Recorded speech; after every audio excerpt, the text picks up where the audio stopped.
স্বামী শারীরিকভাবে অক্ষম হলে স্ত্রীর করণীয় কি? কাউকে শয়তান বলে বকা দিলে কি গুনাহ হবে? মেয়ে দেখতে গিয়ে হাতে টাকা দেয়া যায় কিনা? পুরুষদের লাল এবং হলুদ জামা পরিধান করার বিষয়ে বলবেন প্লিজ। পুরুষের হাতে ব্রেসলেট ব্যবহার করার বিধান কি? নিজের বইয়ের থেকে অন্য মেয়েকে সুন্দর বললে ইসলাম কি বলে এ নিয়ে? লজ্জা না থাকলে তুমি যা ইচ্ছা তাই করতে পারো, এই হাদিসের ব্যাখ্যা করুন। রাফি ভূঁইয়া আপনি জানতে চেয়েছেন আমরা যদি জান্নাত লাভের আশায় কোনো আমল করলে সেটা কি স্বার্থপরতা হবে? না ভাই রাফি ভূঁইয়া, জান্নাত লাভের আশায় কোনো আমল করলে সেটি স্বার্থপরতা নয়। আর যদি এটাকে স্বার্থপরতা আপনি বলেনও তাহলে আমরা বলবো এইটুকু স্বার্থপর হওয়ার নির্দেশ বরং ইসলাম আমাদেরকে দিয়েছে। ভালো কিছু পাওয়ার জন্যই তো আমরা কাজ করব, সেটাকে আপনি যদি স্বার্থপরতা বলেন তাহলে স্বার্থপরতাই, এটুকু স্বার্থপরতা অবশ্যই জায়েজ আছে।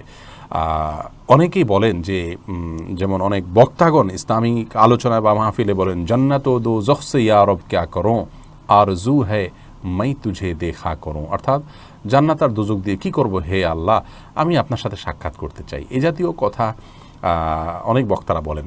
এই কথা কোনো হাদিসের সাথে সামঞ্জস্যপূর্ণ কথা নয়, বরং নবী করিম সাল্লাল্লাহু আলাইহি ওয়াসাল্লাম আল্লাহর কাছে জান্নাত চেয়েছেন এবং আল্লাহ তাআলা নিজেই জান্নাত পাওয়ার জন্য আমলের কথা বলেছেন। তাহলে বোঝা গেল জান্নাত প্রাপ্তির জন্য আমল করা এটাই ইসলামের নির্দেশ। অতএব এখানে জান্নাতেও আমি চাই না, আমি আল্লাহকে সন্তুষ্ট করতে চাই, তো সেটাও তো এক প্রকার স্বার্থ হয়।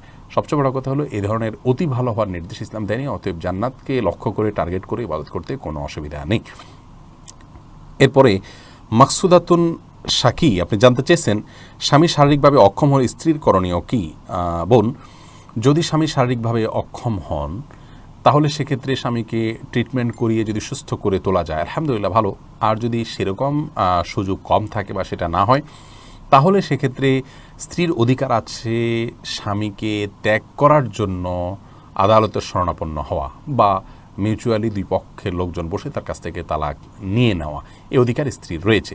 কাবিননামা 18 নম্বর কলাম যদি পূরণ হয়ে থাকে এবং সেখানে যদি সিগনেচার করে থাকেন স্বামী, তাহলে সেক্ষেত্রে স্বামী তার মৌলিক চাহিদা পূরণ করতে অক্ষম, এটার ভিত্তিতে, এটার যদি শর্ত উল্লেখ থাকে তাহলে এটার ভিত্তিতে তিনি তালাক গ্রহণ করতে পারবেন। তালাক দিতে পারবেন না, তালাক গ্রহণ করতে পারবেন। অর্থাৎ এক কথায় তিনি বিচ্ছেদের চিন্তা করতে পারেন, তবে তার আগে ট্রিটমেন্ট এবং তাকে সুস্থ করে তোলা এই বিষয়গুলোর জন্য পদক্ষেপ নেওয়ার অধিকার তার রয়েছে।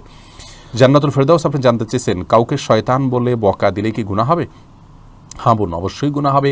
আপনি কাউকে শয়তান বলে বকা দিতে পারেন না, কাউকে কাফের বলা, কোনো মানুষ কখনো শয়তান হতে পারে না, এত খারাপ হতে পারে না। যে যত খারাপ না তাকে তত খারাপ বললেন আপনি।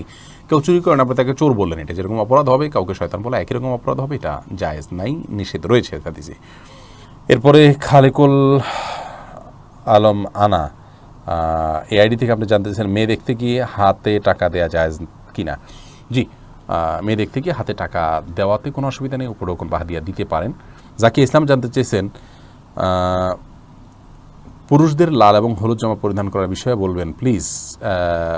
লাল পোশাক পুরুষদের পরা যায়, সেখানে এটা নিয়ে মত পার্থক্য আছে। নবী সাল্লাল্লাহু আলাইহি সাল্লামের গায়ে একবার একটা লাল জামা ছিল, সে বর্ণনা আলোচনা জায়েজ বলেন। আবার অনেক হাদিসের আপনার জাফরান কালার এবং জাতীয় কালার পরতে নিষেধ করা হয়েছে এবং লাল কালার পরে বিভিন্ন বর্ণনা আছে, সেগুলোর ভিত্তিতে অনেকে নিষেধ করেছেন। এই বিষয়ে আলাদা আমরা আলোচনা করব ইনশাআল্লাহ বিইذনিল্লাহ। মোহাম্মদ খায়রুল ইসলাম জানতে চেয়েছেন পুরুষের হাতে ব্রেসলেট ব্যবহার করার বিধান কি? পুরুষ তার জন্য আসলে কোনো শোভা ইত্যাদি তার জন্য নয়, এটা নারীর জন্য। আর নারীরা চুড়ি পরেন, তাদের আলামত, তারা হাতে চুড়ি পরবেন, মেহেদি লাগাবেন ইত্যাদি। ব্রেসলেট এটাকে মানে কাইন্ড অফ চুড়ি বলতে পারি আমরা। আর যেটা নারীদের বেশভূষা সেটা পুরুষদের জন্য পরিধান করা নিষিদ্ধ। নবী সাল্লাল্লাহু আলাইহি ওয়াসাল্লাম এক হাদিসে বলেছেন লানাল্লাহু আল মুতাশাব্বিহিনা মিনার রিজালি বিন নিসা, ওই সমস্ত পুরুষদের প্রতি আল্লাহ তাআলা লানত এবং অভিশাপ নাজিল হয় যারা নারীদের সাথে সাদৃশ্য গ্রহণ করে বা তাদের বেশভূষা ধারণ করে। এরপরে ফারজানা ইয়াসমিন আপনি জানতে চেয়েছেন বোন, নিজের বউয়ের থেকে অন্য মেয়েকে সুন্দর বললে ইসলাম কি বলে এ নিয়ে? জটিল প্রশ্ন বোন। নিজের বউ থেকে অন্যকে সুন্দর বললে অন্যকে দেখলো কিভাবে? সে যদি গায়রে মাহরাম হয় তাহলে তার বিবরণ দেওয়া এটা তো গুনাহের কথা। কোনো স্বামী যদি তার স্ত্রীর চাইতে অন্য কোনো মেয়েকে সুন্দর বলেন, তার মানে সেই মেয়েকে তিনি দেখেছেন। সেই মেয়েটা যদি তার গায়রে মাহরাম হন তাহলে সেক্ষেত্রে তাকে দেখে একটা গুনাহ করেছেন, সুন্দর বলে সেটাকে মনে মনে জল্পনা কল্পনা এনেছেন এবং সে হারামটাকে আরও তার নিজের মধ্যে ধারণ করেছেন, সেটি আরেকটি গুনাহ হলো। এটা পাপের কথা এবং খুব খারাপ কথা। আর যদি সেই মহিলা মাহরামও হন স্ত্রীর সামনে তাকে সুন্দর বললে যদি স্ত্রী মনক্ষুণ্ণ হন তাহলে সেটি বলা কোন অবস্থাতে জায়েজ নাই। দাম্পত্য জীবনে শান্তি এবং সম্প্রীতি যেন বজায় রাখে সেটি প্রতি খেয়াল করা স্বামী স্ত্রী উভয়ের কর্তব্য। এটি যদি না করেন তাহলে তিনি আল্লাহর কাছে দায়ী থাকবেন এবং গুনাহগার হবেন। শফকত হোসেন তুষার আপনি জানতে চেয়েছেন, লজ্জা না থাকলে তুমি যা ইচ্ছা তাই করতে পারো, এই হাদিসের ব্যাখ্যা করুন। এর মানে হলো যখন কোনো হারাম কাজ করতে মানুষের লজ্জা হয় না। এর আজকাল দেখা যায় যে অনেকেই পাপের কাজ করছেন নির্লজ্জভাবে এবং কোনো রাগঢাক করা ছাড়াই করছেন। মেয়েদের অশ্লীলতার কথা বলুন, ছেলেরাদের তথাকথিত প্রেমের কথা বলুন, এই জাতীয় বিষয়গুলোকে আপনার গার্লফ্রেন্ড বয়ফ্রেন্ডের কথা বলুন, এগুলো অনবরত মানুষ করে যাচ্ছে এবং বলে যাচ্ছে অনেক মানুষ। তো এদেরকেই নবী সাল্লাল্লাহু আলাইহি ওয়াসাল্লামের হাদিসে মূলত বোঝানো হয়েছে যে ইদা ফাতাকাল হায়া ফাফআল মা শি'তা, যখন তোমার লজ্জা থাকবে না তখন তুমি যা ইচ্ছা তা করতে পারবে। তোমার লজ্জা থাকলে সেগুলো করতে তোমার বিবেকে বাধা দিবে। ঈমানি লজ্জা এখানে উদ্দেশ্য। ঈমানি লজ্জা, যে লজ্জা আমাদেরকে হারাম কাজ করতে বাধা দেয়, বিব্রত করে, সেই লজ্জা হলো ঈমানি লজ্জা।